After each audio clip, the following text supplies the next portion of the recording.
Mr. Sergeant of Arms, invite the members into the chamber and close the doors. I hereby declare the House of Representatives of the 113th General Assembly of the State of Tennessee now in session.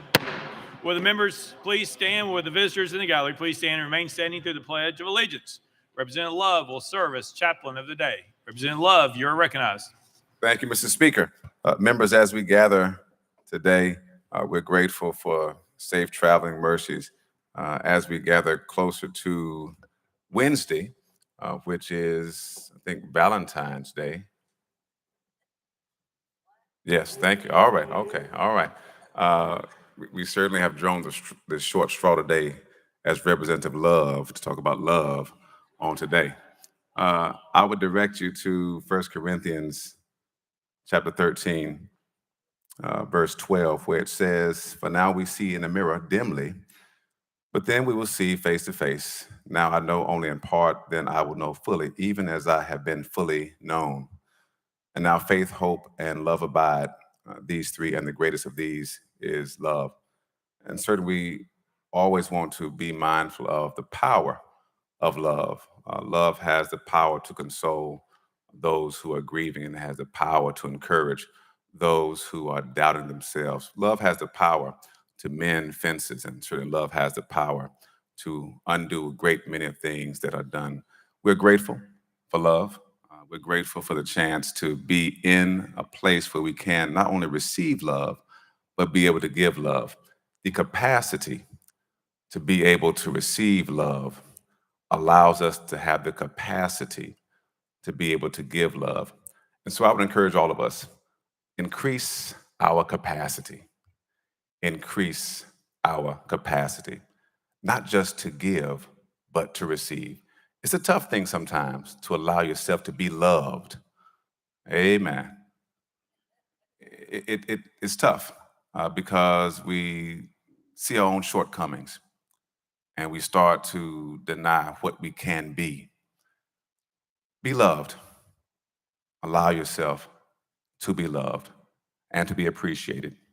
And I guarantee you, you will then be able to also love others and appreciate them as well. Let us go to God in prayer.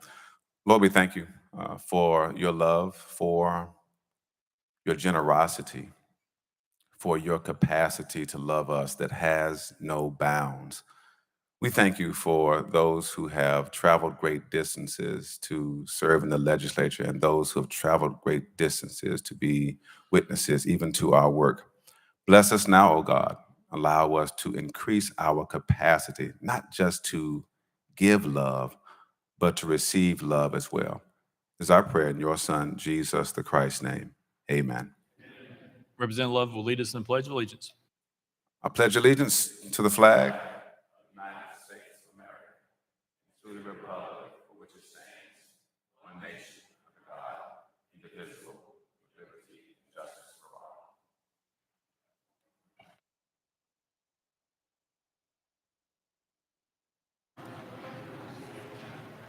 Mr. Clerk, please take the roll. Roll call.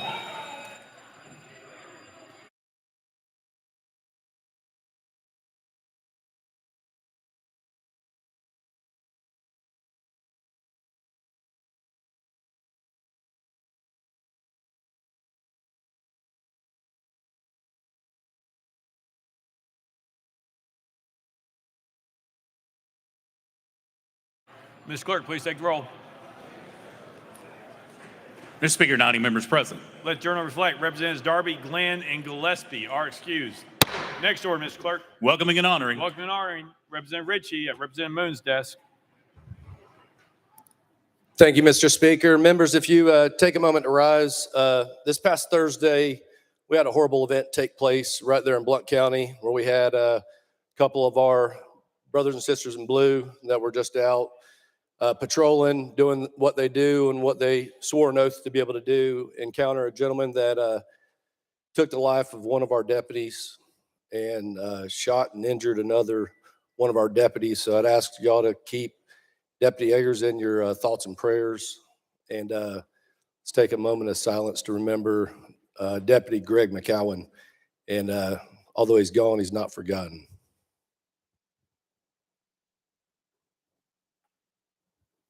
Amen. Representative Moon. Thank you, Mr. Speaker. I'd like to take this time to honor and thank the following organizations for providing Blount County Sheriff's Office with support during this ongoing investigation. Tennessee Homeland Security Commissioner Jeff Long, the Tennessee Highway Patrol, Tennessee Bureau of Investigation, the Knoxville Police Department, Chief Nichols, the Knox County Sheriff's Office, Sheriff Spangler, the Anderson, Loudoun, and Monroe counties, the FBI, and the U.S. Marshal's Office. This tremendous support is very much appreciated by the citizens of Blount County. Thank you, Mr. Speaker.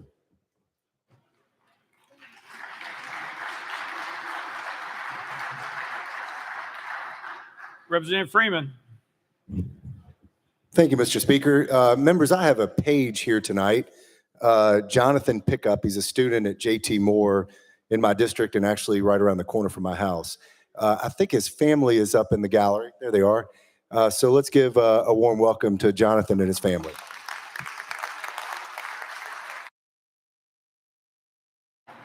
Representative Powers at Leader Lambert's desk.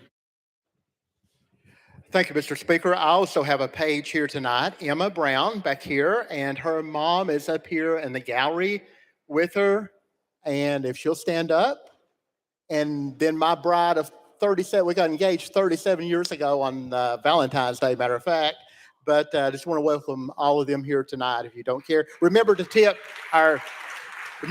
my page. She's entering Vanderbilt or UT, so a big tip. Thank you. Representative McCalman. Thank you, Mr. Speaker. I also have a page here tonight. One of my favorite future constituents, my daughter Emerson McCalman, is here, so if y'all would make her feel welcome.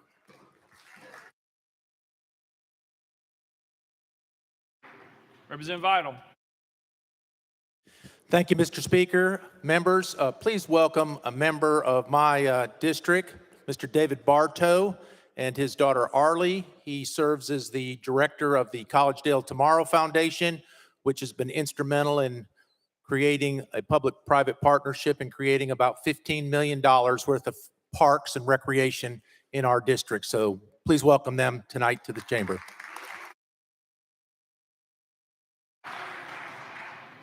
Representative Slater.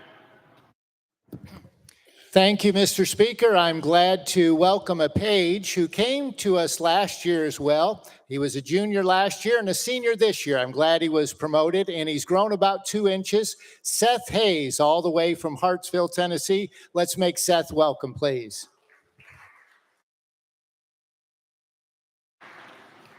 Representative Carringer. Thank you, Speaker. I just wanted to echo the words from one of my colleagues on safe travels. Thursday, as several of us headed back toward East Tennessee, we came upon a fatal accident, and I don't believe any of us knew the people, but all the way home and all weekend, I've thought about that person's family and friends, and I just wanted to say thank you, Lord, for bringing all of us across the state of Tennessee here and back each week as we leave our family and friends, and to say thank you for the safe travels tonight, and just a moment of silence for this individual who lost their life Thursday on our interstate. Thank you very much. Representative Sapicki. Thank you. Members, we have had a tragedy in Murray County. Darrell D.B. Brownlee Sr. of Spring Hill, 54 years old, 2 children. One of them played football with both my boys this year.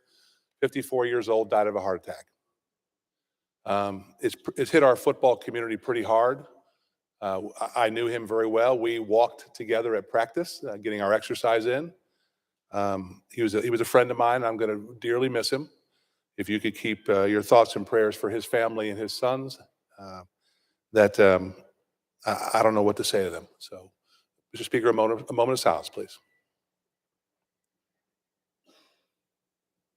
Thank you. Representative Hell. Thank you, Mr. Speaker. I want to welcome my beautiful bride here tonight. She is joining us up in the gallery, and also my assistant, Jax, And we brought our extra son with us, Sheldon, our therapy dog. He's here with us today. Thank you.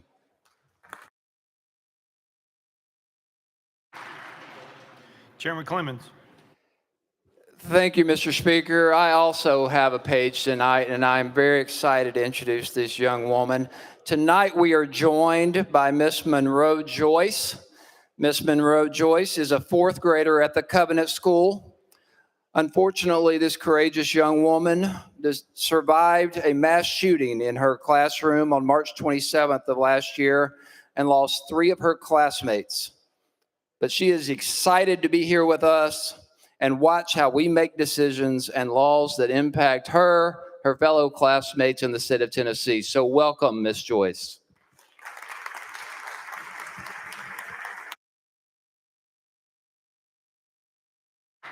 Representative Martin of Carroll.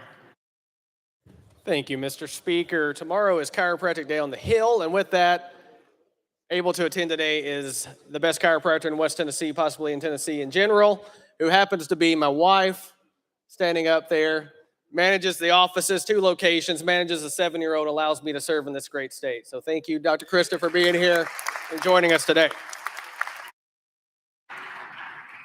Representative Pearson. Thank you so much, Mr. Speaker, and I am so happy about Monroe being here. And Mary Joyce, thank you for your advocacy, along with so many other families and communities of Covenant and across our state fighting to end this gun violence epidemic. Today would be President Abraham Lincoln's 215th birthday. And in one of his most famous speeches, he starts off with the words, "A house divided against itself cannot stand." Then he was talking about the fierce urgency of action related to slavery. And now I think those words still echo in this chamber, that a house divided against itself cannot stand. We are going to be, as he said, all one thing or all the other. So may we be all in for justice. Representative Shaw. Thank you, Mr. Speaker. Mr. Speaker, sometime in our districts, things will slip by us because we're so busy doing other things. But I'd like for you and the rest of this House to help me take a moment of silence for a lady that we laid to rest on this past Saturday. She was 105 years old. She was a public school teacher, and she taught school for almost 80 years and lived to get 105 years old. And just for the sake of honoring her, I would like for the House to give a moment of silence for the late Mrs. Georgia Crowder. Amen. Representative Martin of Hamilton. Thank you, Mr. Speaker. When I was a young man, we used to celebrate this day, February 12th, Abraham Lincoln's Day, with a day out of school. And Abraham Lincoln did more than talk about justice and freedom and equality, but he led our nation through some dark times. And the 13th Amendment that we have is something because of a great first Republican president, Abraham Lincoln. The second thing that he did that is noteworthy that we should remember is that he chose a great East Tennessean to be his vice president, Andrew Johnson, who's buried with the Constitution under his pillow. And I think on a day like today, we need to remember that not everybody born with a silver spoon in their mouth, but he was born with a wooden spoon, and that people from all walks of life can live the legacy and not just talk the talk, but walk the walk like Abraham Lincoln did. Thank you.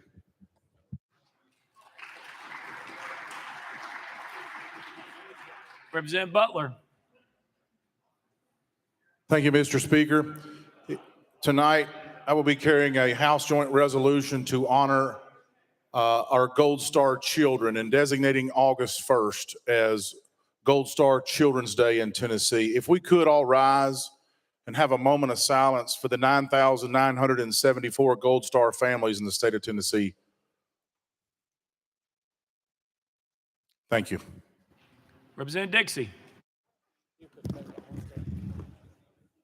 Thank you, Mr. Speaker. Today is a special day. Today, I'd like to wish Antoinette Lee happy birthday. She's a lobbyist for the Tennessee Education Association. I just want to wish her a happy birthday. Thank you.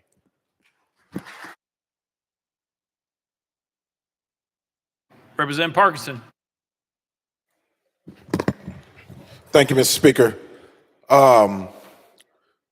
This week, I lost a cousin. Now, that cousin is not from Tennessee. She's from California. But she is a beautiful, beautiful soul. Her name is Harese Goldie Jones. And I'm mourning with her daughters, Rasan and Gia, and the grandchildren. And I just wanted my family to know that even though we're here in Tennessee, we mourn with them, and their loss is our loss also, because she was a beautiful soul. And so I thank you guys for standing with me in regards to my cousin who we lost to a battle of cancer. Thank you. Representative Russell. Thank you, Mr. Speaker. Earlier tonight, we stood in memory of Deputy Greg McCowan. Let's also remember Deputy Shelby Edgars as she recovers from the shooting that night. Thank you. Leader Lamberth. Thank you, Mr. Speaker. On a happy note, tomorrow is a very special birthday of someone we all know, Mr. Kevin Johnson. It is his birthday tomorrow, so when you see the chief, please wish him a happy birthday. He's in the back of the room.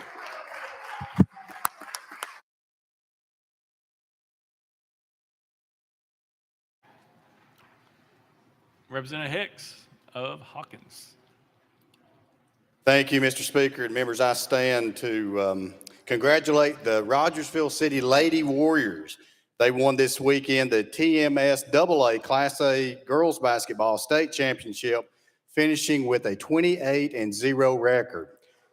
Also, the Bulls Gap Middle School team finished second runner-up, and they finished with a 29-1 record this year. Now, Mr. Speaker, I know what you thought I was going to say, that I was going to mention that the Rogersville City School girls beat one of your teams on their way to the championship, but I would never say that. Thank you, Mr. Speaker.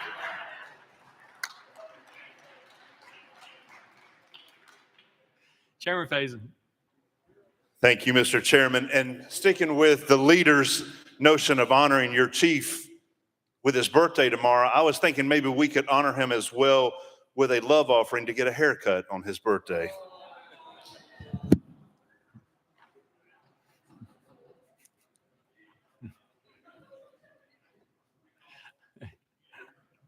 All right. Next order, Mr. Clerk. Introduction to resolutions. Leader Lamberth, you're recognized. Thank you, Mr. Speaker. All resolutions properly filed be introduced pursuant to Rule number 17 and placed on the consent calendar, referred to the appropriate standing committee. Without objection, so ordered. Next order, Mr. Clerk. Senate Joint Resolutions congratulatory and memorializing. Leader Lamberth, you're recognized. Thank you, Mr. Speaker. That all Senate joint resolutions congratulatory and memorializing and be lying on the desk be placed on the consent calendar pursuant to Rule number 17. Without objection, so ordered. Next order, Mr. Clerk. Resolutions lying over. Leader Lamberth, you're recognized. Thank you, Mr. Speaker. Move that all resolutions lying over be referred to the appropriate standing committee. Without objection, so ordered. Next order, Mr. Clerk. Introduction of bills. Leader Lamberth, you're recognized. Thank you, Mr. Speaker. Move that House Bills 2,969 through 2,973 be introduced and passed on first consideration. Without objection, so ordered. Next order, Mr. Clerk. Senate bills on first consideration. Leader Lamberth, you're recognized. Thank you, Mr. Speaker. Move that Senate Bills 118, 1,327, and 1,645 transmitted by the Senate be held on the desk in third consideration of the companion House bills. Without objection, so ordered. Next order, Mr. Clerk. Senate bills on second consideration. House bills on second consideration. Leader Lamberth, you're recognized. Thank you, Mr. Speaker. Move that House Bills 2,966 through 2,968 be passed on second consideration and be held on the desk, referred to the appropriate standing committee. Without objection, so ordered. Next order, Mr. Clerk. Petitions and memorials, reports from standing committees, reports from select committees, calendars. Mr. Speaker, the House has a consent calendar. Chairman Zachary, you're recognized. Thank you, Mr. Speaker. Move passage of the consent calendar on third and final consideration, keeping with Rule 50. Gentleman moves passage of the consent calendar, probably second. Mr. Clerk, any objections been filed? Mr. Speaker, item 14, House Bill 1680 has been objected to by Chairman Clemens. Item 15, House Bill 1687 has been objected to by Chairman Clemens. Item 16, House Bill 1688 has been objected to by Chairman Clemens. House Bill 1620, item 19 has been objected to by Chairman Clemens. Item 21, House Bill 1621 has been objected to by Chairman Clemens. Item 62, House Joint Resolution 911 has been objected to by Chairman Faison. Item 77, SJR 890 has been objected to by Chairman Whitson. All right. Anyone seeking recognition on the consent calendar? Representative Carringer. Thank you, Chairman. Number 71, HJR 0920 is a memorial sports for Todd Helton being inducted into the Baseball Hall of Fame, and I would like to add all the Knox County delegations. Without objection, exclusion is duly noted.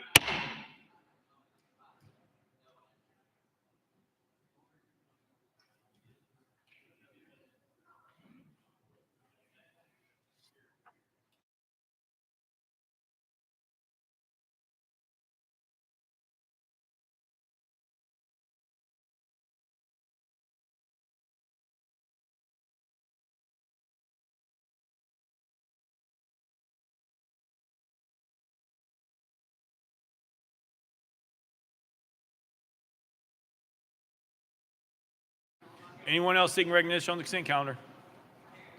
Seeing none, we're voting. All members in favor vote aye when the bell rings. Those opposed vote no. Has every member voted? Does any member wish to change their vote?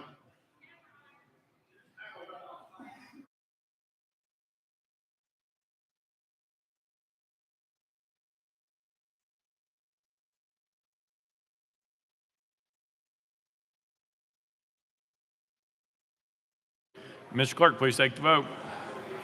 Ayes 93, no nays, one present, not voting. Having received the constitutional majority, I declare consent calendar passed without objection. The motion read series table. Next order, Mr. Clerk. Mr. Speaker, the House has a regular calendar. Call up first bill, Mr. Clerk. House Joint Resolution 751 by Leader Lambert and others, a resolution to confirm the appointment of Jeremy Nagashiner of Nashville to the Heritage Conservation Trust Fund Board. Mr. Speaker, the Senate Joint Resolution is on the desk. Representative Terry is excused. Let the journal reflect. Speaker Pro Tem Marsh, you're recognized. Thank you, Mr. Speaker. I move to substitute and conform Senate JR 841 for HJR 751. Speaker Pro Tem Marsh moves to substitute Senate Joint Resolution 841 for House Joint Resolution 751. Probably seconded without objection. So ordered. Speaker Pro Tem Marsh, you're recognized. Thank you, Mr. Speaker. I move to concur in SJR 841. Speaker Pro Tem Marsh moves to concur. Mr. Clerk, call up First Amendment. Mr. Speaker, no amendments filed. Speaker Pro Tem Marsh, you're recognized. Thank you, Mr. Speaker. This resolution is to confirm the appointment of Jeremy Nakashima to the Heritage Conservation Trust Fund. With that, I'll take any questions. Do you renew your motion? Yep, he said it. Speaker Pro Tem Marsh renews his motion. Any discussion on the resolution? Leader Lambert, you're recognized. Thank you, Mr. Speaker. Move previous question. Previous question been called. Any objection? Seeing none, we're voting. All those in favor of Senate Joint Resolution 841, vote aye when the bell rings. Those opposed, vote no. Has every member voted? Does any member wish to change their vote?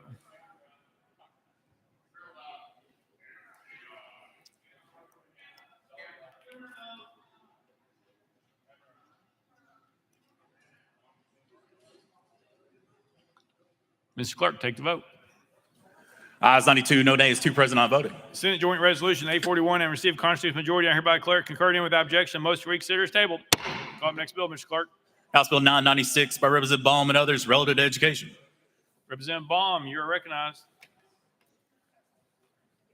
Thank you, Mr. Speaker. I move passage of House Bill 996 on third and final consideration. Representative Baum moves passage. Probably seconded. Mr. Clerk, call up First Amendment. House Education and Instruction Committee Amendment number 1. Chair Lady Moody, you are recognized. Thank you, Mr. Speaker. This amendment rewrites the bill. I move to adopt and defer to the sponsor for further explanation.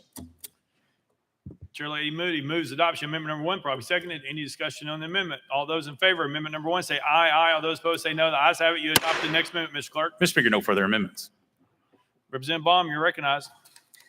Thank you, Mr. Speaker. Several years ago, Senator Don White and others spearheaded our state's efforts to develop the family life curriculum. What this is about is teaching our students about human trafficking and sexual abuse. It involves things like detection, intervention, and prevention.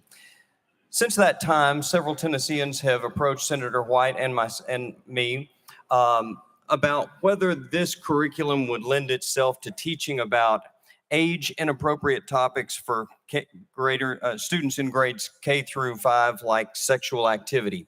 What this bill does is it makes it clear that topics on sexual activity in grades K through 5 are not part of the family life curriculum and are not age appropriate. I renew my motion. Representative Baum renews his motion. Any discussion on the bill? Representative Pearson. Thank you, Speaker and sponsor, for bringing this. You know, I've obviously got my own opinions about the family life curriculum, but with this legislation in particular, at least what I've read here with the memorandum, is currently the legislation passed by this body, Tennessee Code annotated section 49-6-1304, outlines the topics for a family life curriculum that may be taught to the extent the topic and manner of communication is age appropriate. That's currently what is happening. But then it goes further to say the K through 5 standards for family life curriculum, which already exist, do not include instruction in sexual activity for kids K through 5 already. So what is this, just a redundant piece of legislation? What's the purpose of this when the curriculum that's already been passed by this body and the Senate doesn't mention any sexual activity today? Representative Baum. Thank you, Mr. Speaker. This is a bill that would just clarify for transparency what our state's intent is. And our intent is to teach about sexual abuse and human trafficking, and our intent is not to teach age-inappropriate topics about sexual activity. It's just an attempt to be transparent. Representative Pearson. I understand transparency and also a little bit of redundancy. If the curriculum already doesn't include these things, how then are they going to be taught? Representative Baum. Thank you, Mr. Speaker. I believe this bill would clarify that topics on sexual activity that are age inappropriate would not be taught. Representative Pearson. I understand that. The code already says that, though. Today, K through 5, the family life curriculum does not have any mention of sexual activity. Today, that is the way the curriculum is set. You are saying we now need to pass legislation and spend time passing legislation that reaffirms what's already the law. So I'm saying, where in the curriculum could it be usurped somehow to teach about sexual activity when that is not what the law says? That's not what's in the curriculum that has been passed by this body. Like, how is that going to happen? Representative Baum. Thank you, Mr. Speaker. This is an attempt to clarify that sexual activity is not part of the curriculum. It's not currently listed as part of the curriculum, but this is explicitly saying that it is excluded. Representative Pearson. Thank you. Understand, I think the family life curriculum needs to be revisited for a lot of reasons, but I don't think redundant legislation is one of the reasons for us to be revisiting it. Thank you for answering the questions. Representative Mitchell. Pass. All right. Chairman Clemens. Thank you, Mr. Speaker. And sponsor, I just want to make clear that we have excluded here in the amendment that I think is on this bill that we are allowed to educate these children and advise them about the detection, intervention, prevention, and treatment of child sexual abuse. That is a serious concern among this body, preventing child sexual abuse and making it known, at least well enough understood to children to know when to report that type of inappropriate behavior and criminal conduct. But could you speak for the purpose of the record how that is exempted from this legislation, which I believe it is? Representative Baum. Thank you, Mr. Speaker. That's correct, Chairman Clemens. This is an amendment to clarify all of those points. For example, the amendment explicitly states that what is part of the family life curriculum are things like detection, intervention, prevention, and treatment of child sexual abuse and human trafficking. It also goes on to explicitly list what is not included, which is sexual activity and as an age inappropriate topic. Some folks had felt like the current statute was vague and unclear. This is an amendment that would clarify these points explicitly using the words that I just read to you. Chairman Clemens. Thank you, Mr. Speaker, and thank you for that clarification. I just want to make sure that children sufficiently understand what child sexual abuse is without talking about age inappropriate things, and that enough is provided to them information-wise that they will recognize that and be able to appropriately report it. And you're comfortable that this legislation still allows that type of information to be shared so that it can be reported if it happens? Representative Baum. Yes, that's correct. This is an attempt to preserve the family life curriculum in those ways. Representative Sapicki.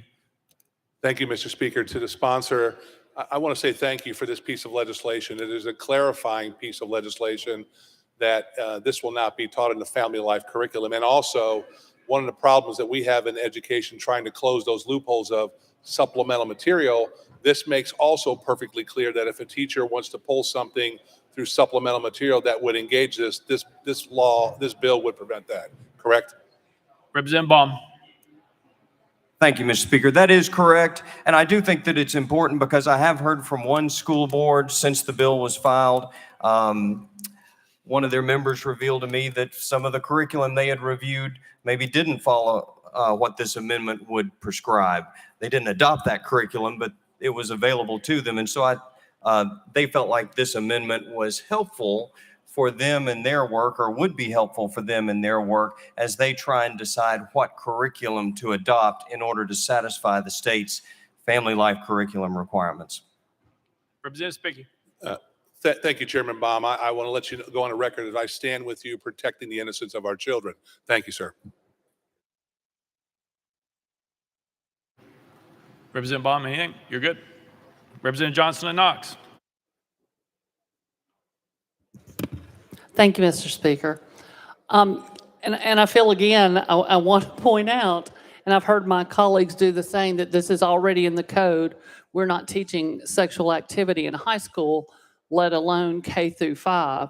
And you know, we talked about this in committee, and I feel like we're doing a huge disservice to our educators when someone out there thinks we're going to teach about this for some reason. I think they're better served if we just say, that's not going to happen in K through 5. It's not happening in high school. But catering to some of these folks that are saying things, or certain things are being discussed in our public schools when they're not, I think we need to just let them know that's already in the law. We've done that. And so I think it puts a bad light on educators as if that's something they're trying to do. So maybe we should just be reminding them that that's already on the books. Representative Baum, good. Thank you, Mr. Speaker. And Representative Johnson, we discussed that in Education Sub and Education Full. So we have had that conversation, but I thought I would just reiterate that this kind of amendment provides transparency and reassurance. And I should add something that I just mentioned. When school boards review curriculum to satisfy the family life curriculum, they're able to, they review all kinds of materials. And one school board and school board member in the state did share with me that they found some materials that they reviewed to be inappropriate, that would not have satisfied this amendment. Now, they didn't adopt that curriculum, but it's out there. And so this amendment provides the kind of assurance and transparency that I would think as lawmakers we want to provide our constituents. Representative Moody. Thank you, Mr. Speaker, and thank you to the sponsor. And it did come through Education Instruction Sub and Full. And we really understood clearly what you were doing. And I think too, members, you know, we've been fighting this, engaged in this fight against human trafficking. And it is shocking to think about how young these children are that are somehow caught up in this. We also know for our teachers, as been acknowledged, they have their hands full and they do a great job.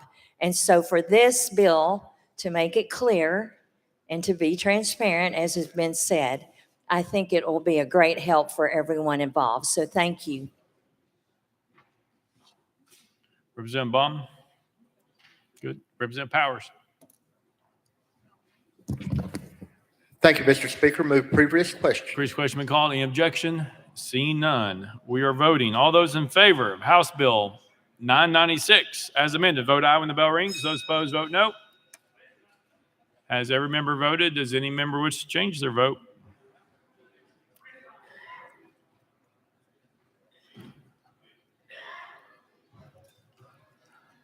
Mr. Clerk, please take the vote.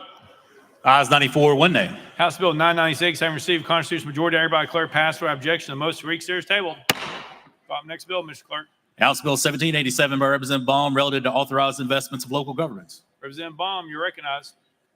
Thank you, Mr. Speaker. I move passage of House Bill 1787 on third and final consideration. Representative Baum moves passage. Bobby seconded. Mr. Clerk, any amendments been filed? Mr. Speaker, no amendments filed. Representative Baum, you're recognized. Thank you, Mr. Speaker.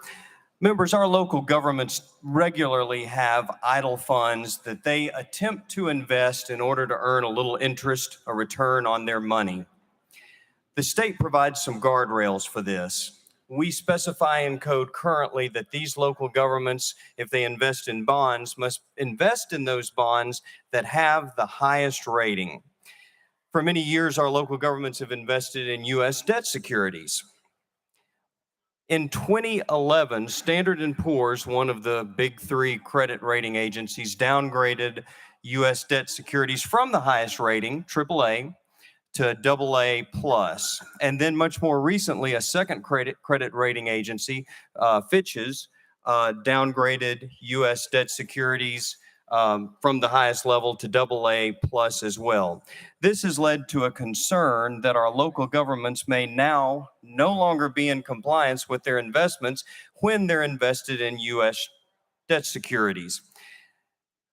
The downgrade is largely due to the size of the U.S. federal government's debt at $34.2 trillion. This is a bill to address that, to help our local governments stay in compliance.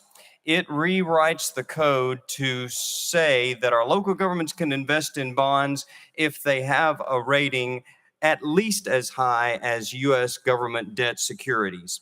And there's a second part to the bill, and it states that what the credit rating agencies are. It identifies those 10 credit rating agencies listed on the SEC's webpage as those that would be permissible to use. I renew my motion. Representative Baum renews his motion. Any discussion on the bill? Representative Shaw. Thank you, Mr. Speaker. To the sponsor, I want to thank you for bringing this bill. And I want to tell you, somebody really rehearsed you well because you explained it very well. Not many people can explain that as well as you did, but I do thank you for this bill. And I know my folks in local government appreciate that. So thank you for bringing it. Representative Moon. Thank you, Mr. Speaker. And to the sponsor, usually when people start talking about these type of things, people's eyes glaze over. But the part about rating agencies is really very important for local governments. People with side hustles now are springing up as a rating agency. So thank you for bringing this bill. Thank you, Mr. Representative Baum. And just as one more bit of information, even though U.S. debt securities have been downgraded, I should point out that Tennessee's rating is AAA.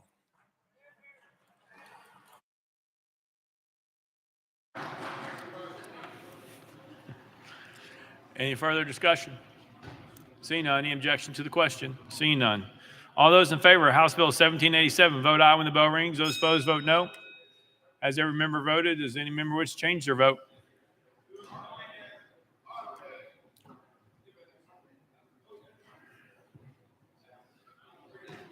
Mr. Clerk, please take the vote. Ayes 95, no nays. House Bill 1787 and received constitutional majority. Everybody declare passed without objection. The motion for reconsider is tabled. Call the next bill, Mr. Clerk. House Bill 1694 by Chairman Boyd and others relative to workers' compensation. Representative Boyd, you're recognized. Thank you, Mr. Speaker. I move passage of House Bill 1694 on third and final consideration. Representative Boyd moves passage. Probably seconded. Mr. Clerk, any amendments been filed? Mr. Speaker, no amendments filed. Representative Boyd, you're recognized. Thank you, Mr. Speaker. Members, House Bill 1694 makes various changes to the workers' compensation statute. One thing is it makes a consistent and uniform 14-day electronic filing period for the report of first injury. It deletes a paper form that's no longer used because the insurance companies file electronically. It clarifies that uninsured employment penalties apply to both construction and non-construction entities, and it extends the sunset of Public Chapter 189 5 more years to sunset on July the 1st, 2029. Mr. Speaker, I renew my motion. Representative Boyd renews his motion. Any discussion on the bill? Representative Pearson. Thank you, Speaker, and thank you, sponsor, for this bill. I just want a clarification. For instance, in Memphis, we've unfortunately had people die at their workplace. Jessica James, she died at FedEx last year, and MLK 50 has done amazing reporting on that and the conditions that have led to her, to that tragedy, and to other ones in their facility. And when reading this, I just want to clarify, it mandates that corporations would have to report this to the Department of Labor, these deaths, within 7 days of the incident. Is that correct? Representative Boyd. Thank you, Mr. Speaker. No, this makes a change to it. So the 7 days that you're thinking about is there used to be a difference if the worker was injured and missed 7 days, if they missed fewer than 7 days, then they reported on the 15th of the next month, which can be confusing with those that miss more than 7 days and then have to report within 14 days. So this speeds up the process and makes it a uniform 14 days. Representative Pearson. And thank you for that. And does this legislation address any of the penalties that would be for those corporations who have workers die at their facilities, or is it really just addressing the timeliness of their reporting with this bill? Representative Boyd. Thank you, Mr. Speaker. I had a bill last year that addressed that what you're talking about. This bill doesn't do that. It just does the various changes that I mentioned here. Representative Pearson. Thank you, sponsor. Thanks, Speaker. Representative Travis. Thank you, Mr. Speaker. I call previous question. Previous question been called. Any objection? Seeing none, we're voting. All those in favor, House Bill 1694, vote aye when the bell rings. Those opposed, vote no. Has every member voted? Does any member wish to change their vote?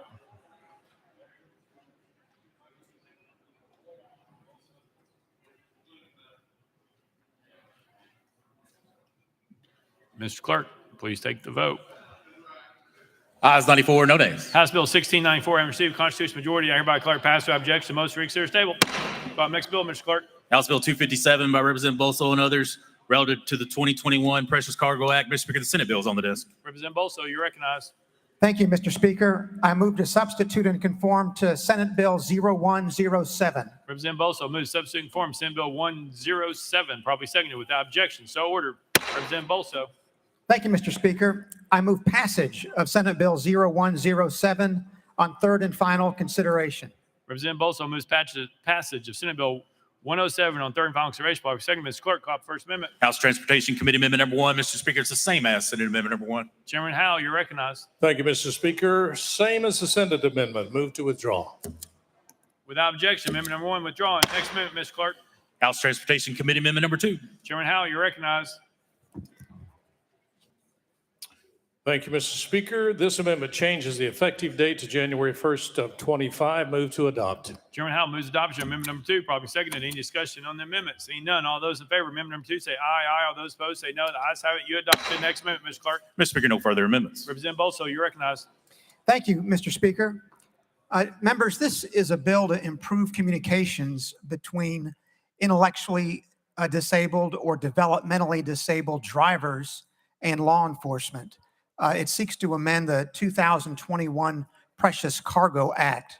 Under current law, a disabled driver who owns or leases a vehicle is able to have a special designation on one's license plate to indicate to law enforcement that the driver might have difficulty communicating with law enforcement. What this bill does is simply allows a parent, legal guardian, or conservator of a disabled individual who's going to be operating a car owned or leased by the parent Also to have the same configuration on a license plate to alert law enforcement that the operator may have difficulty communicating. With that, Mr. Speaker, I renew my motion.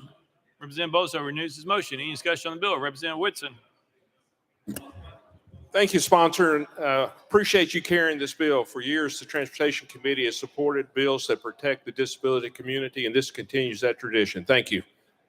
Thank you. Representative Pearson. Thank you so much, Speaker and sponsor. Thank you for this bill. I think this is a good bill that we all should support. I believe that one of the things that a lot of organizations in Memphis have worked on is improving interactions between law enforcement and lessening those so that we don't have people interacting with law enforcement when not necessary. And what this legislation does, colleagues, and the reason that I recommend that all of us support it, is work to make sure that those interactions are as positive as possible for people with different levels of disabilities, and allows for their parents as well to be engaged in this process. And so I encourage everyone to support this legislation, and I thank you for bringing it. Representative McCalman. Thank you, Speaker and sponsor. Again, just want to echo what several others have already said. I'm proud that you're bringing this bill and proud to support it and proud to sign on to it. So well done. Thank you. Representative Hardaway. Thank you, Speaker, and thank you to the sponsor for the bill. Can you kind of give us an idea of how an actual stop perhaps would work? Representative Bosso. Thank you, Mr. Speaker. Yes, I'd be happy to, Representative Hardaway.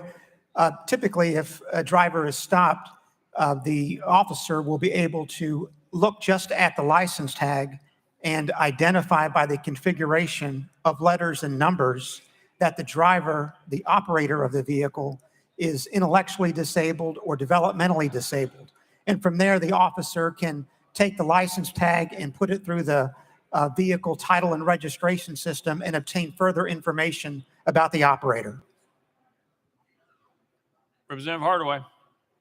All right, thank you. And will this also eventually be promoted to other states? Representative Bosso. Thank you, Mr. Speaker. The bill itself does not address any ability to be identified in other states, Representative. Representative Hardaway. Pass. Representative Towns.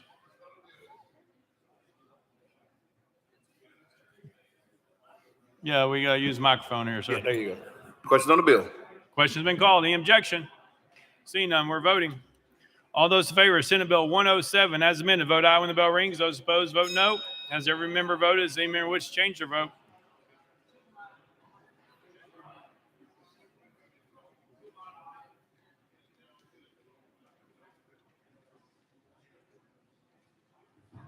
Mr. Clerk, take the vote. Ayes 96, no nays. Senate Bill 107 having received a constitutional majority, everybody declare passed without objection. Most reconsider table. Call up next bill, Mr. Clerk. House Bill 1803 by Representative Butler and others relative to financial aid. Representative Butler, you are recognized. Thank you, Mr. Speaker. I move passage of House Bill 1803 on third and final consideration. Representative Butler moves passage. Following second. Mr. Clerk, any amendments been filed? Mr. Speaker, no amendments filed. Representative Butler, you're recognized. Thank you, Mr. Speaker. This bill is simple. It corrects a gap in our Tennessee Promise for our students to utilize their Tennessee Promise scholarship through the summer. So it is really that simple. It gives the freedom back to the student to choose which semesters they want to use their scholarship for. And with that, I renew my motion. Representative Butler renews his motion. Any discussion on the bill? Seeing none, any objection to the question? Seeing none. All those in favor of House Bill 1803, vote aye when the bell rings. Those opposed, vote no. Has every member voted? Does any member wish to change their vote?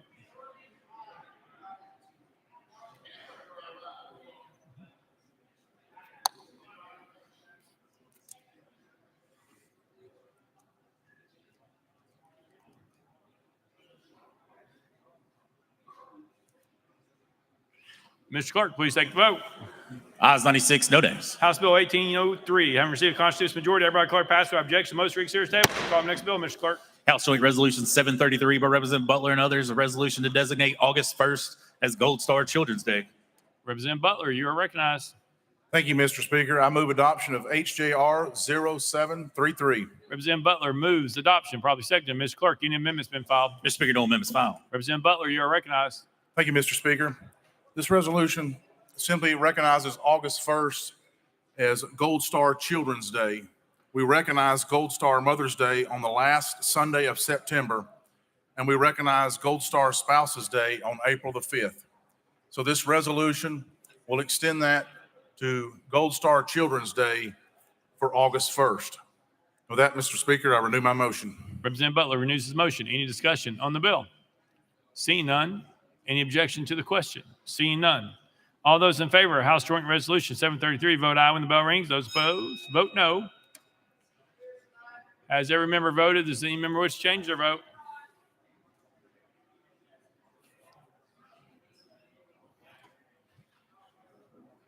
Mr. Clerk, please take the vote. Ayes 96, no nays. House Joint Resolution 733, having received constitutional majority, everybody declare adopted without objection. Motion to reconsider is tabled. Call up next bill, Mr. Clerk. House Bill 689 by Representative Hardaway. Representative Hardaway, at your desk.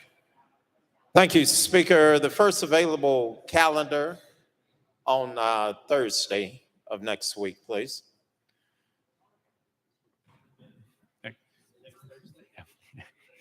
Representative Hardaway rolls the bill to the first available spot on Thursday's calendar without objection.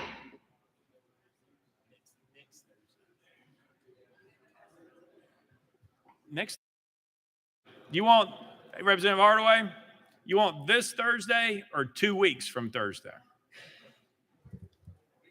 Thursday of next week. Okay. First available space on next week's Thursday All calendar. right. Without objection, roll to Thursday next week. Call up next bill, Mr. Clerk. House Bill 1707 by Representative McCalman relative to charitable organizations. Representative McCalman, you're recognized.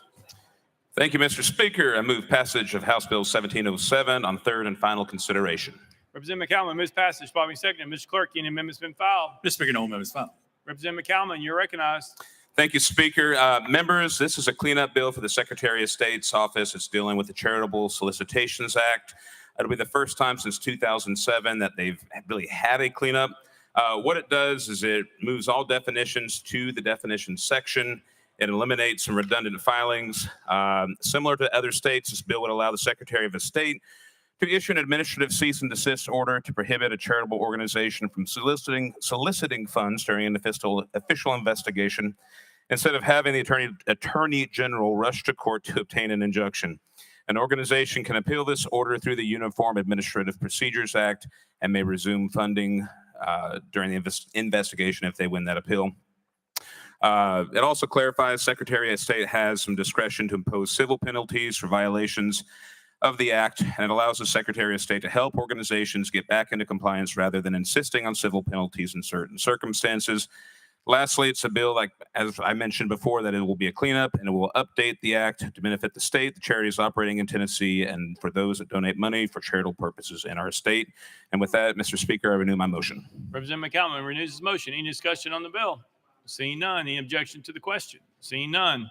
All those in favor of House Bill 1707, vote aye when the bell rings. Those opposed, vote no. As every member voted, does any member wish to change their vote?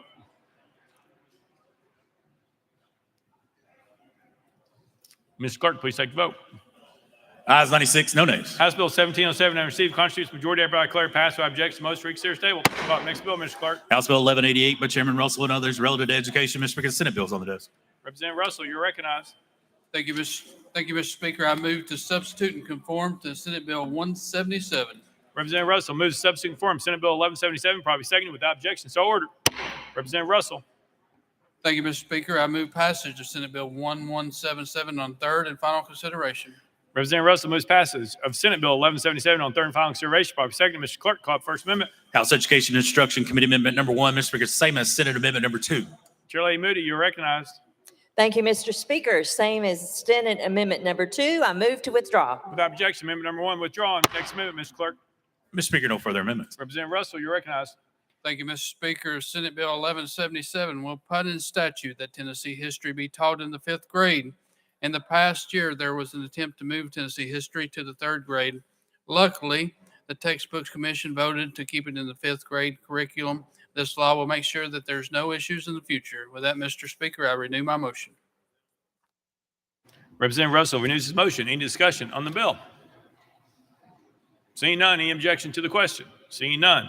All those in favor of Senate Bill 1177, vote aye when the bell rings. Those opposed, vote no. As every member voted, does any member wish to change the vote?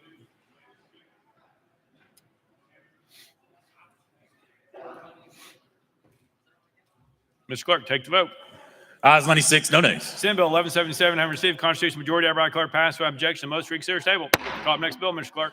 House Joint Resolution 689 by Representative Reedy and others, a resolution to urge the United States Congress to keep the power to declare war and for the National Guard to be protected from executive power. Chairman Reedy, you're recognized. Thank you, Mr. Speaker. I move adoption of House Joint Resolution 689.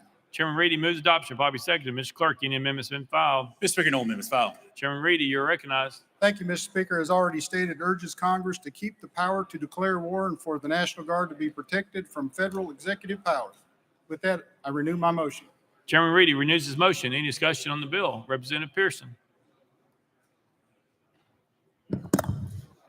Thank you so much, Speaker and sponsor. This came through committee, and while I understand the idea, right, and am supportive in some ways, I do not think this resolution is the best use of our resources as a General Assembly, and is not something that I can support. But I want to be clear about the things that we do agree on here. One of the main things is that the congressional military industrial complex is a problem.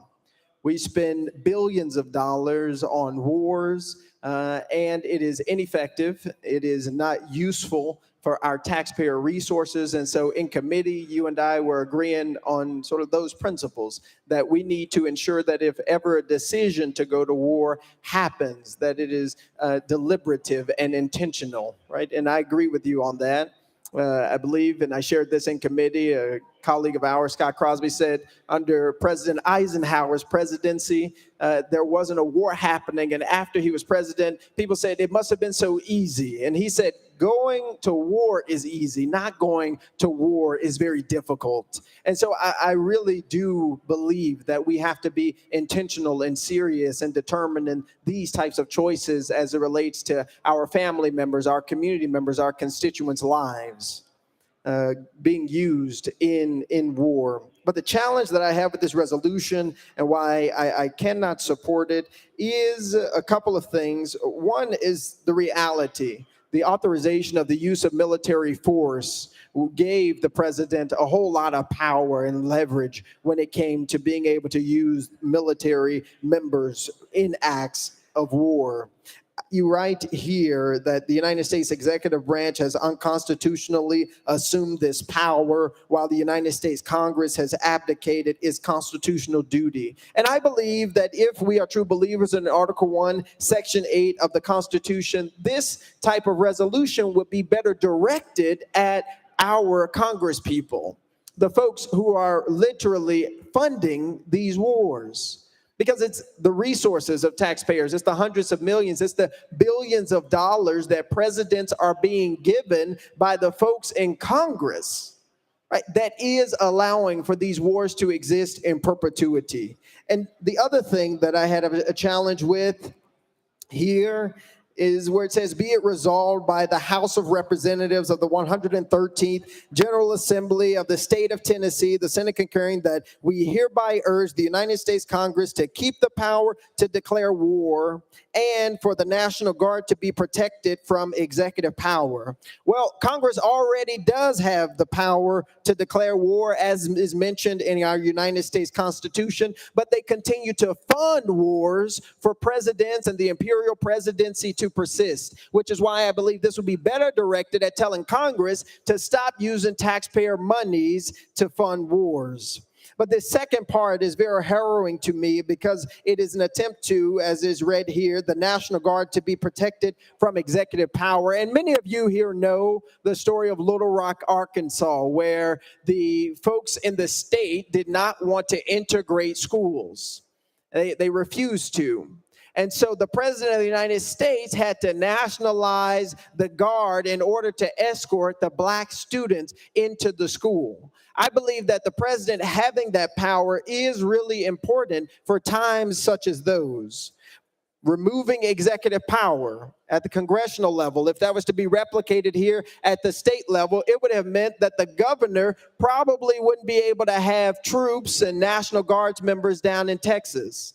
So you got to think of the ramifications of what we are talking about here from every lens. So this is why, although I do not want more funding and billions of dollars to be spent on war, and would much rather us spend billions of dollars investing in poverty intervention, in housing, in Medicaid expansion, right? I get it. I want us to use our resources wisely. I don't think that this is the right route for us to take. And so with that, I thank you again and appreciate your time. Representative Reedy. Thank you for your comments. Thank you. Representative Warner. Thank you, Mr. Speaker. I move previous question. Previous question because there objection. There's objection. We're voting on the board. We're voting on previous question. All those in favor, vote aye when the bell rings. Those opposed, vote no. As every member voted, does any member wish to change their vote?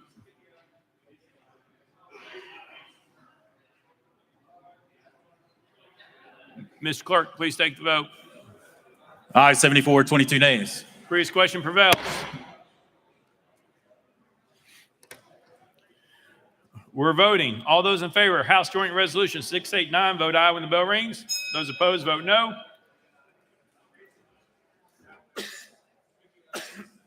Has every member voted? Does any member wish to change their vote? Mr. Clerk, please take the vote. Aye, 73, 23 nays. House Joint Resolution 689, having received constitutional majority, I hereby declare adopted without objection. The motion reconsiders table. Call next bill, Mr. Clerk. House Bill 1127 by Chairman Reagan, relative to operation of off-highway vehicles on certain highways. Mr. Speaker, the Senate bill's on the desk. Chairman Reagan, you're recognized. Thank you, Mr. Speaker. I move to substitute and conform to Senate Bill 1131. Chairman Reagan moves to substitute and conform to Senate Bill 1131, probably seconded without objection. So ordered. Chairman Reagan. Thank you, Mr. Speaker. As Senate Bill 1131 is before us, it deletes the language of any 2 weeks per year from the TCA, which helps boost the local economies who heavily rely on tourism that the ATVs bring. The off-roading business is a vital part of the economy in towns like Oliver Springs, which Representative Butler and I share, as well as Rocky Top and among others. These businesses bring tourism to towns that need it the most. They allow tourists to drive ATVs in a controlled environment who might not have the chance to do it otherwise. The way some of the trails connect requires driving on a small sector of the roads. Roads have already been designated for ATVs. Signs are up. However, it's only on certain weekends at this time that this bill will change that. The amount of tourism that's being brought to these towns is impossible to talk about in terms of the way it has saved these towns who lost a tremendous amount of economic power when the coal mines were shut down. It also does not place any requirements on local legislative bodies to change any rules that they already have on the books. With that explanation, Mr. Speaker, I renew my motion. I'm sorry. Thank you, Mr. Speaker. I move passage of Senate Bill 1131 on third and final consideration. Chairman Reagan moves passage of Senate Bill 1131 on third and final consideration. Probably second. Mr. Clerk, call First Amendment. House Transportation Committee Amendment number 1, Mr. Speaker, same as Senate Amendment number 1. Chairman Howell, you're recognized. Thank you, Mr. Speaker. It is the same as the Senate amendment. Move to withdraw. Without objection, amendment number 1 withdrawn. Next amendment, Mr. Clerk. Mr. Speaker, no further amendments. Chairman Reagan, you're recognized. Thank you, Mr. Speaker. I renew my motion. Chairman Reagan renews his motion. Any discussion on the bill? Representative Shaw. Thank you, Mr. Speaker. Sponsor, I just need to understand, I didn't hear all you said. You are allowing them to run on certain portions of the road that they have not ran on before. Would that be accurate? Representative Reagan. No, sir, it is not. They have been restricted to certain weekends before. What this does is remove that restriction. Those signs are already in place and they've been using that road for certain weekends. Now they can use it anytime that the trails are open. Representative Shaw. Thank you for the explanation. Thank you. Any further discussion? Seeing none. Any objection to the question? Seeing none. All those in favor of Senate Bill 1131, vote aye when the bell rings. Those opposed, vote no.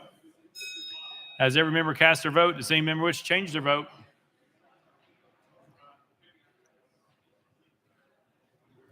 Mr. Clerk, please take the vote. Ayes 96, no nays. Senate Bill 1131 having received a constitutional majority, everybody declare passed without objection. The motion reconsider is tabled. Call up next bill, Mr. Clerk. Mr. Speaker, that completes the regular calendar. Next order, Mr. Clerk. Unfinished business. Unfinished business. Leader Lamberth, you're recognized. Thank you, Mr. Speaker. After consulting with the minority leader, I move that House Bill 1618 be heard in the Department and Agencies Committee this week. You've heard the motion. Any objections? Without objection, so ordered. Leader Lamberth, you're recognized. Thank you, Mr. Speaker. Move that House Bills 469 and 827 be heard in the Health Committee this week. You heard the motion. Any objection? Without objection, so ordered. Leader Lamberth, you're recognized.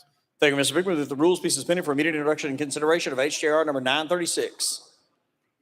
Mr. Clerk, read the caption. House Joint Resolution 936 by Leader Lamberth, a resolution to provide for a recess in the proceedings of the 113th General Assembly. You've heard the caption. Are there any objections? Without objection, the rules are suspended. Leader Lamberth. Thank you, Mr. Speaker. This is the resolution that I believe, Mr. Speaker, you have allowed us the privilege of being off on President's Day for both members and staff. And with that, I move adoption of HJR number 936. Leader Lamberth moves adoption of House Joint Resolution 936, probably seconded. Any objection to the question? Seeing none, all those in favor of House Joint Resolution 936 say aye. Aye. All those opposed say no. The ayes have it. I declare it adopted without objection. The motion reads table. Leader Lamberth, you're recognized. Thank you, Mr. Speaker. I have one more motion. I have not conferred with the minority leader on this and do anticipate objection, but I move that House Joint Resolution 911 be heard or be referred to calendar and rules. It's proper motion, probably seconded.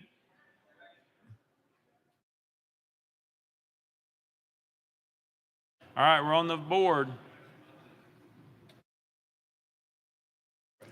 A vote in the affirmative or aye on House Joint Resolution 911 would be to send it to calendar and rules. A no vote would be not to. Mr. Clerk, take the vote.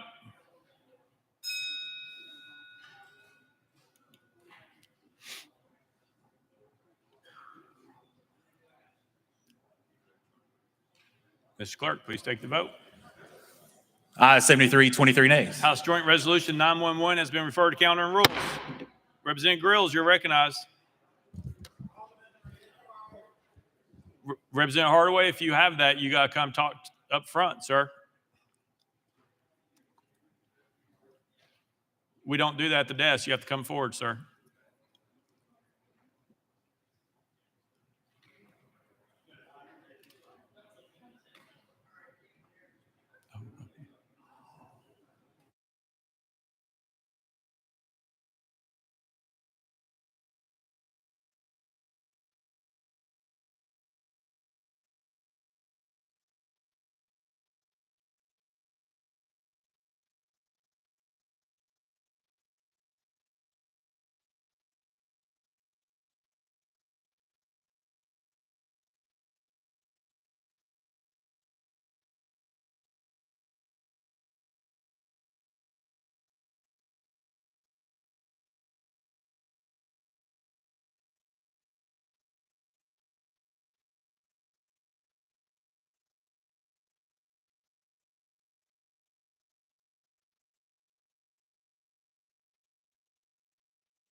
Mr. Clerk.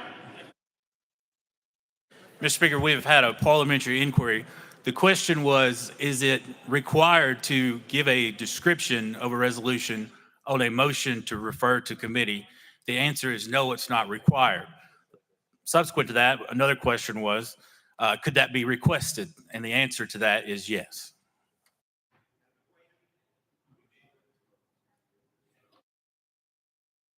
Mr. Clerk. And the appropriate time to make that request is while the motion to refer to committee is pending before the body. Representative Grills. Thank you, Mr. Speaker. I move that the rules be suspended for immediate introduction and consideration of HCR 937.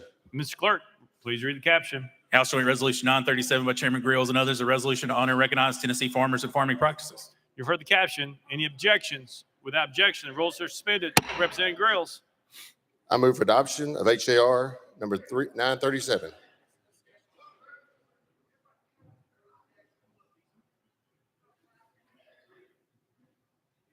Sorry.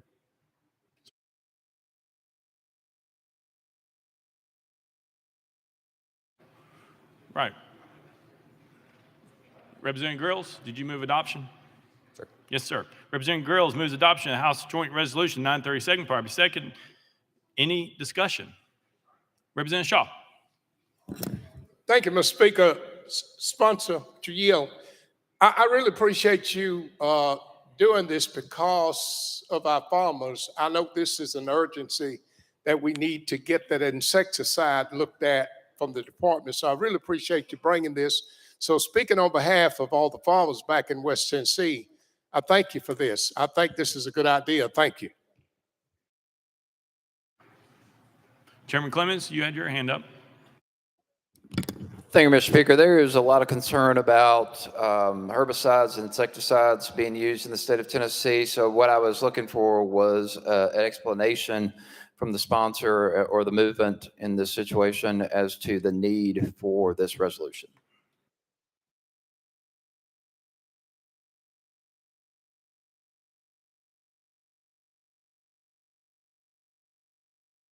Representative Grills, you're recognized.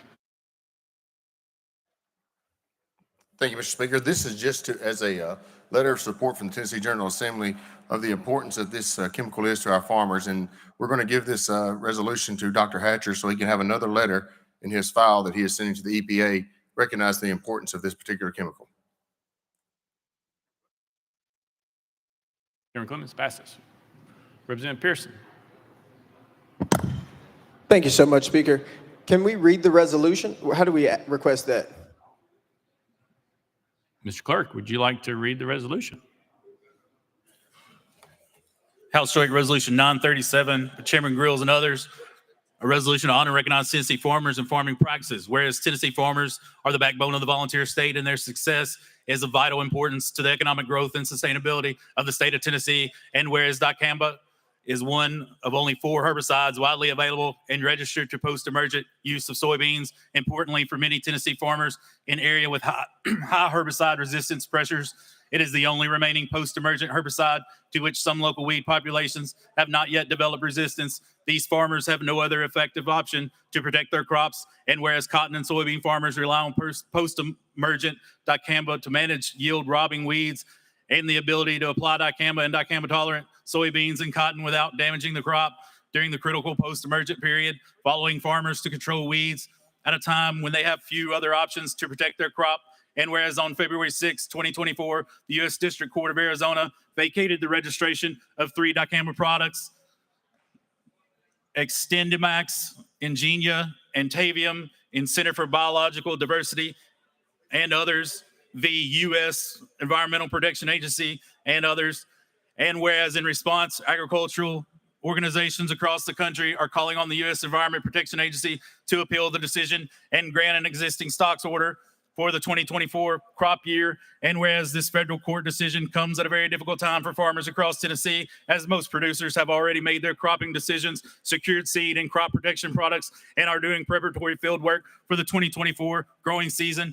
And whereas Tennessee farmers have made significant investments, often while using financial credit to prepare for this crop season with little to no time to purchase alternatives and change inputs before the 2024 planting season, the loss of dicamba label places thousands of acres of row crops in Tennessee at risk of decreased or completely lost production this year. And whereas these potential losses would significantly affect the Tennessee farmers' financial security, negatively impact agricultural creditors, and would have an extensive negative impact on the nation's food supply, now therefore be resolved by the House of Representatives of the 113th General Assembly of the State of Tennessee, the Senate concurring, that we honor and recognize Tennessee farmers and farming practices, including the use of dicamba, which has been a massive boon for the agriculture community of the state of Tennessee. Representative Pearson. Now, look, thank you, Speaker. Resolutions like this, I think we need time to read and digest and understand. And I don't think the best time to do that is here in unfinished business and kind of slipping it through like this. It's the same objection I've had to a lot of things that get on consent. It's like, look, we got to read, understand what's being before us, regardless of how we might differ on the votes, is giving each other time to understand what's happening and the potential consequences for our community. I represent Memphis and Shelby County. Part of my district is rural, got a lot of people who rely on agriculture. And so I understand the need to protect our farmers. I got also the urban city center of Memphis and southwestern Memphis. I got probably the most diverse district in the state. So I understand the need for legislation that protects the economy and protects agriculture in our communities. But here's the problem that I have in the brief time that I've had to hear the resolution, attempt to read it, and look up what dicamba is, which I encourage any of you right now to define before you vote on it. What is dicamba? What are the consequences of it? Representative who just spoke, what are the health implications of it? What does this mean beyond just soybean production? If we are going to legislate effectively, it requires us to have an understanding of these things. And right now, there's a federal rule that obviously is being challenged in court about the ramifications of the use of these products for people's health. And here we are as legislators who care about protecting people in our communities, not just protecting corporations, who have a responsibility to understand these things before we vote on them. And so while I appreciate the need to recognize the great work of our Tennessee farmers, which I too have farmers in my district who I'm proud of, and I want for them to be successful in perpetuity, we cannot do things to the devastation of the very environment where they are working or the other fields that are around them that are not using this product. In the very brief research that I've seen here, there have been tremendous environmental and ecological consequences to the use of dicamba to people's farms that are not the ones who are using it. And so while we might be undergirding and supporting one group's financial interests, other people's financial interests are at stake here, not to mention the health implications of this. Like rushing resolutions through to get a stamp of approval by our General Assembly, which represents collectively over 7 million people, I do not think is a good idea. And I do not think we need to be supporting corporations like Monsanto and their use of genetically engineered materials for crop production. Like this, while I understand the intent, Representative Grills, I do not think that our body should be endorsing the use of a chemical product that has harmful ramifications, not only for the crops, but the other individuals and the other farmland communities around them. This deserves further study. It deserves people to pay attention to it and to follow sort of the progression of the courts as well. But I do not believe that our body should be endorsing the use of a harmful chemical agent that, while it has had benefits to folks' production and to crops, has also had some negative multiplier effects that we can't not acknowledge. Like that doesn't make any sense. Like, we have to acknowledge that it isn't just crops are up when they use this product. There are consequences to this. And anybody who's worked on a farm or know farmers know the consequences that happen with people who use pesticides and things that can be dangerous for the communities and for the environment, even when your attempt is to preserve your crops and to preserve sort of your land. And so that's why I won't support this resolution, and also why I ask that we have time for discussion over this and resolutions like this so that it is not as rushed. Thank you so much. Representative Grills. Thank you for your comments. Representative Mitchell. Hey, thank you, Mr. Speaker. Yeah, and I just want to put it on the record. I support our farmers, and I'm all for our farmers. But this being pushed through real quick, I looked it up real quick and just did a search.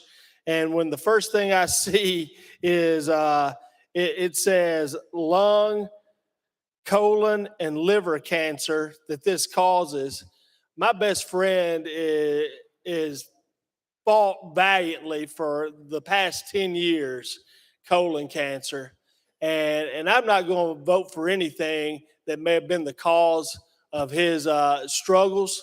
And we do it in here all the time. We have our moment of silence, or we have some, cancer awareness resolution, and we're just going to rush this through knowing this is what possibly could have caused a lot of those deaths. I support the farmers. I surely don't support harming a farmer. Representative Grills. Thank you, Mr. Speaker. Representative Representative Grills. We in America have the safest and least expensive food source in the world, and we should be grateful for that. And that's all because of the American farmer. I renew my motion. Representative Warner. Thank you, Mr. Speaker. I move previous question. Previous question has been called. It looks like there's going to be objection. So we'll be voting on previous question. All those in favor of previous question, vote aye when the bell rings. Those opposed, vote no.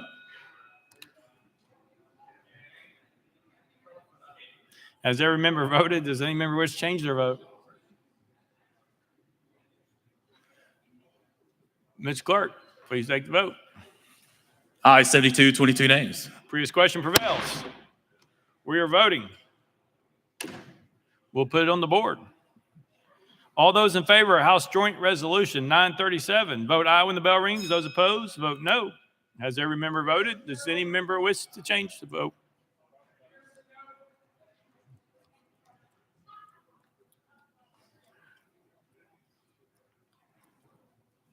Mr. Clerk, please take the vote. Aye, 71, 20 nays, one present not voting. Having achieved the constitutional majority, I hereby declare it adopted without objection. The motion reconsidered is tabled. Representative Whitson, you're recognized. Thank you, Mr. Speaker. I move to hold Senate Joint Resolution 890 on the clerk's desk. Without objection, so ordered. Next order, Mr. Clerk. Announcements. Announcements. Representative Freeman. Thank you, Mr. Speaker. I don't know if anybody was watching the news in Nashville last week, but one of our colleagues, Representative Raper, was on there talking about hot slaw. And if anybody had never had hot slaw like myself, I'd like to invite everybody to go into the clerk's office and try some. Thank you very much for bringing it, Representative Raper.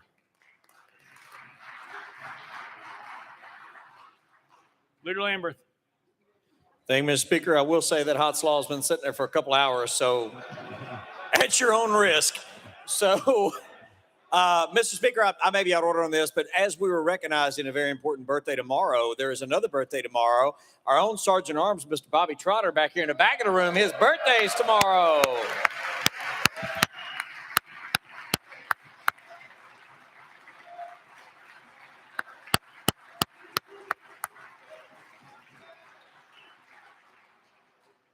Representative Lafferty. Thank you, Mr. Speaker. Just a quick announcement about Higher Ed Subcommittee. We are going to have a lottery scholarship calendar. We are going to try and hold that calendar on March the 18th. So if you've got bills that are related to lottery scholarships, please be aware. March the 18th. Thank you, Mr. Chairman. Mr. Speaker. Representative Parkinson. Mr. Speaker, last week I made a promise that I would not make a certain announcement again. So I won't make that certain announcement, but I will say thank you to all of you that helped out on that certain announcement. It was a huge success. The certain announcement was received very well by certain people that volunteer here somewhat, and my staff and those certain individuals say thank you. We greatly appreciate you. It was a great event. Thank you so much.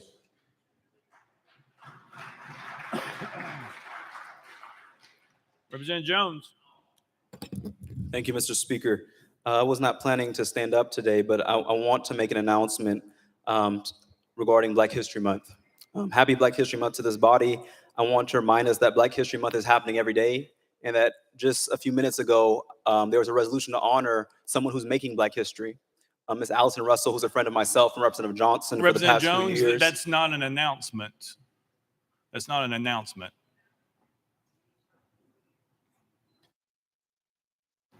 Representative Jones, you have a question or a parliamentary question? Mr. Clerk can answer. Representative Jones. I would like to finish the announcement. Well, that wasn't an announcement. That's the issue. So if you want to make an announcement, that's fine, but that wasn't an announcement. Representative Jones. The announcement is to announce that there are people in our midst who are making Black history, and I want to honor them during this Black History Month, including those who are here in Nashville and in our state of Tennessee who are making Black history every day, who deserve to be honored. And I would like to announce that it's concerning that this body chooses to denigrate or to— Representative Jones, that's not an announcement again. Sorry, we're moving on. Sorry. Representative Howe. Thank you, Mr. Speaker. Members, you should each have received a TDOT email in your inbox inviting you to the TDOT Annual Legislative Breakfast on Wednesday morning at 7:30 on the second floor in the Comptroller's Volunteer Conference Room. Please come by, meet the commissioner, his leadership team, as well as the directors of each of the 4 TDOT regions. If you've not met your leadership team in your region, it's a great opportunity to do that, to do some networking, as well as get a free breakfast. Thank you, Mr. Speaker. Representative Ritchie. Thank you, Mr. Speaker. And I didn't mention this earlier, but when we were going over birthdays, if everybody please welcome and give a big happy birthday to my son. He's turning 19 today. Super proud of him. So thank you. Representative Farmer. Thank you, Mr. Speaker. Members, the House Civil Justice Committee is creating a Farm Bill priority calendars. For the Civil Justice Subcommittee, that priority calendar will take place on Tuesday, March the 19th, and bills will need to be placed on notice by Wednesday, March the 13th at 3:30 p.m. The full Civil Justice Committee will then take those bills up on Wednesday, April the 3rd. Thank you, Mr. Speaker. Thank you. Representative Fritz. Thank you, Mr. Speaker. Each of you should have an email in your inbox announcing tomorrow's Nuclear and Innovative Energy Day on the Hill. It begins at 2:30.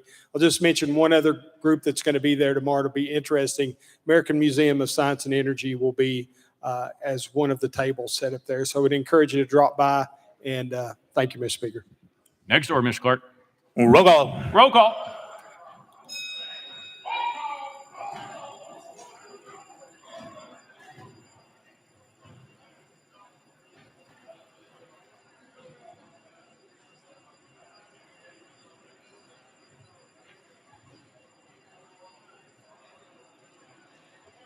Ms. Clerk, take the roll, please. Mr. Speaker, 94 members present. Next order, Mr. Clerk. That completes the regular order, Mr. Speaker. Leader Cochran, you're recognized. Thank you, Mr. Speaker. I move the House stand in recess until 9 a.m. on Thursday, February 15th, 2024. Without objection, the House stands in recess till 9 a.m. on Thursday, February 15th, 2024.